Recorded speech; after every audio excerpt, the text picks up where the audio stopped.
Welcome to our channel. నేను ఇవాళ paneer curry చేస్తున్నాను. పన్నీర్ని వేడి నీళ్ళలో నానబెట్టి పెట్టుకున్నాను. 2 ఆనియన్ కట్ చేసుకున్నాను. 3 టమాటాలు ప్యూరీ చేసి పక్కన పెట్టుకున్నాను. స్టవ్ ఆన్ చేసి కడాయి పెట్టుకుని అందులో ఆయిల్ వేసుకోవాలి. హోల్ గరం మసాలా వేసుకోవాలి. ఇవి వేగిన తర్వాత ఆనియన్ వేసుకోవాలి. యాడ్ చేసుకోవాలి. పచ్చిమిర్చి కరివేపాకు వేసుకోవాలి. వేగింది ఫ్రెండ్స్. ఇప్పుడు టమాటో ప్యూరీ యాడ్ చేసుకుందాం.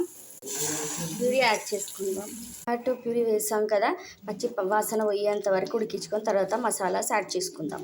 మసాలా పౌడర్, కారం చేసుకోవాలి, క్యాప్సికమ్ ముక్కలు, పన్నీర్ మసాలా 1 స్పూన్ యాడ్ చేసుకుంటాను కదా.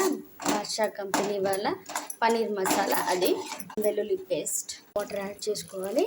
ఒక 10 మినిట్స్ ఉడకాలి. యాడ్ చేసుకున్నాను. వేసుకోవాలి.